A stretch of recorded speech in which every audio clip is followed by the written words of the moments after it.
चलिए तो आज की क्लास स्टार्ट करते हैं। ठीक है, हम पढ़े थे बेटा त्रिकोणमिति एक्सरसाइज 9 ए, उसका 8 सवाल आपके हो गए। ये आज 9वां सवाल करेंगे हम। ठीक है, तो 9वां सवाल देखते हैं। हमें उम्मीद है वो 8 सवाल आपको पसंद आ गए होंगे। ठीक है, समझ में भी आ गए होंगे। ठीक, आप देखते हैं, बात करते हैं क्वेश्चन नंबर 9।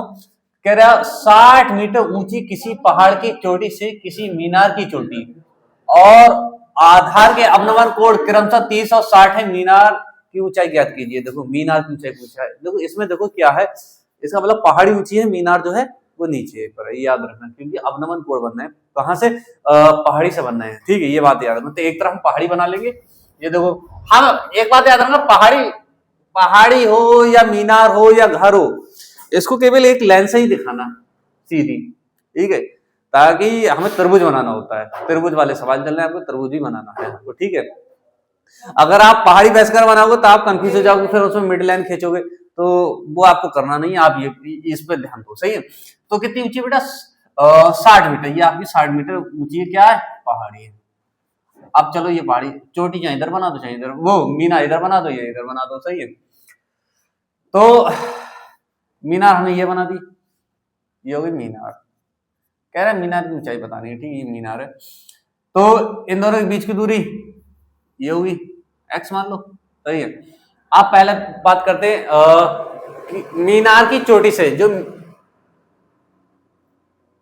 नहीं, पहाड़ की चोटी से किसी मीनार, तो ये पहाड़ की चोटी ये रही, इसकी चोटी से मीनार की चोटी ये रही, मिला दिया।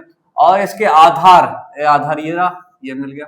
सही है, बन गया। इसको हमने ऐसे खींच दिया। अब इनके अवनमन कोण कितने हैं बेटा, अवनमन कोण जो है क्रमशः 30। ये वाला देखो आपका 30 होगा। आप देखो इसको ऐसे करके खींचोगे तो ये हो गया आपका 30, ये हो गया आपका 30, और ये वाला हो जाएगा आपका 60। मैंने बता चुका हूं आपको पहले भी, अवनमन और उन्नयन जो होते हैं बराबर होते हैं। ठीक है, तो आपका ये वाला आपका 30 डिग्री हो गया। ठीक है, ये आपका 60 डिग्री हो गया। ठीक, ये हो गया। अब इसको बताना है मीनार की ऊंचाई, ये एच बतानी है। एच हमको बतानी है, एच हो गई। इसको एक्स मान लिया तो इसको वाई मान लो। चलो कोई दिक्कत नहीं, यहाँ से यहाँ तक जो है आपकी वाई हो गई। ठीक, ये वाई हो गई पूरी, तो आपकी 60 है। यहाँ से यहाँ तक जो है आपकी 60 है, 60 मीटर। ठीक, ये हो गया। आपका चित्र भी आपका कंप्लीट हो गया। अब नामकरण कर दो। नामकरण करने में आपको मैंने बताया, रोज बताता हूँ, आप कहीं से भी शुरू कर दो, कोई से भी नाम लिख दो, आबासा दा रख दो, या ABCD रख दो, या 1 2 3 रख दो, सब चल जाएगा। ठीक है, तो नाम रखते हैं। चलो, ABCD और JP। ठीक है, ये हो गया। अब हो गया सबके। बात करेंगे पहले, ये निकाल ले रहे हैं, ये और ये बराबर होगी, जितना ये है उतना ये होगा, ये भी x होगी। ठीक है, तो इन दोनों की बात कर लेते हैं। इसमें से आप देखो tan थीटा लगाओगे, ये आ जाएगा आधार, लंबटे आधार से आ जाएगा। तो आप त्रिभुज पहले बात करेंगे, त्रिभुज ABC में, ABC में क्या आपका tan थीटा लगा दो। tan थीटा बराबर होता है बेटा आपका कितना, लंबटे आधार ये हो गया। ठीक, इसमें tan कितना 60 लगाएंगे, यहाँ tan 60 आ गया। लंब कितना आपका, देखो आपका लंब जो है वो पूरा है, ये आपका कितना आ गया 60, आधार आपका x हो गया। tan 60 का मान होता है आपका बेटा कितना, √3, कितना √3, और ये हो जाएगा बेटा 60/x। अब ये x इधर आ जाएगा। सही है, x बराबर हो जाएगा तुम्हारा 60/√3। अभी इसको ऐसे ही छोड़ दो। अभी देखते हैं, अगर मान, अगर उसका अगला जो मान आएगा बट्टी में आएगा तो ऐसे ही रख देंगे, वरना अगर नहीं आएगा तो इसको हम गुणा भाग करके दूसरा के वैसे कर देंगे। सही है, चलिए अब उसकी बात करते हैं, इस वाले की त्रिभुज, इसमें बात करेंगे। उससे पहले ये निकाल देते हैं। ठीक है, ये बाई। अब तुम्हारा ये कितना आ गया, या इसको कर लें। चलो, √3 से गुणा कर दी और √3 से बाहर कर दी। ठीक, ये काट दिया, √3 आपका हो जाएगा पूरा बेटा, ये हो गया 60 √3, और ये आपका पूरे 3 हो गए। इसको काट दिया, कितना आ गया 20, यानी आपके कितना आ गया 20√3 आ गया। सही, ये आ गया 20√3, 20√3, ये आपका 20√3। ठीक है, ये हो गया। इसको निकाल लो, बाई को, बाई निकाल लेते हैं। बाई निकालने के लिए हम क्या करेंगे, त्रिभुज AED में, त्रिभुज AED में इसमें लगा लो tan थीटा, tan थीटा लगाओ, tan थीटा। टेन थीटा बराबर लंब बटे आधार होता है।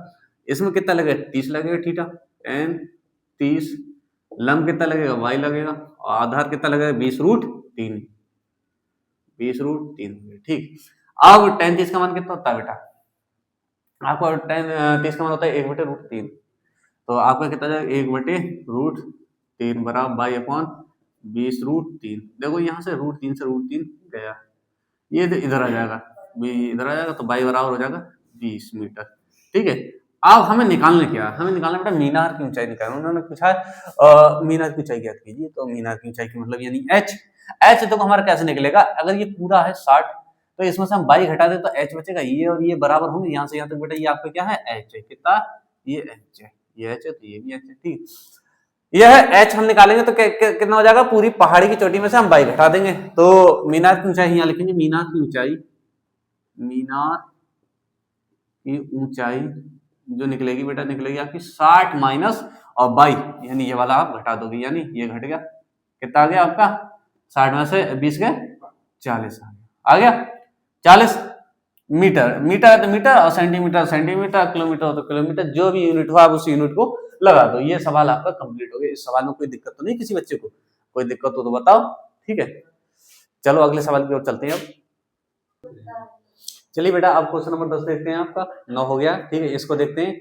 हाँ, इसमें कह रहा है बेटा भूमि से 60 मीटर की एक ऊंचाई पर एक पतंग उड़ रही है, मतलब 60 मीटर की ऊंचाई है ये आपकी, देखो 60 मीटर की ऊंचाई है, कितनी 60 मीटर की ऊंचाई पे पतंग उड़ रही है।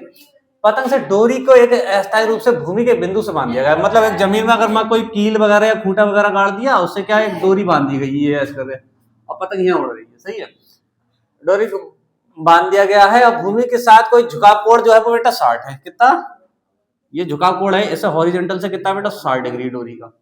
सही, 60 डिग्री। ये मानकर कि डोरी में कोई ढील नहीं, मतलब ये जो डोरी है इसमें कोई ढील नहीं, मतलब एकदम तनी हुई है। सही है, तो डोरी की लंबाई ज्ञात कीजिए। ये लंबाई ज्ञात करना बेटा बहुत सरल सवाल है, ये 1 नंबर में पूछेगा, ये ज्यादा नहीं पूछेगा क्योंकि इसमें कुछ है नहीं, टेन थीटा लगा गए, और आपको ये टेन थीटा नहीं लगाना है, इसमें साइन थीटा या कोसेक लगा देना, आपको आ जाएगा। लंबा टिकन उसी में होता है, उससे लगाकर आप इसका मान निकाल सकते हो। सही है, हाँ अब देखो ये तो 90 होगा। ठीक, फिर कुछ नाम रख दो A B C, तो लंब और कर्ण किसमें होता है, लाल बटे कक्का। एक बार मैं लिख देता हूं यहाँ पर ताकि बच्चों को समझ में आ जाए, लाल बटे कक्का से देख लेते हैं।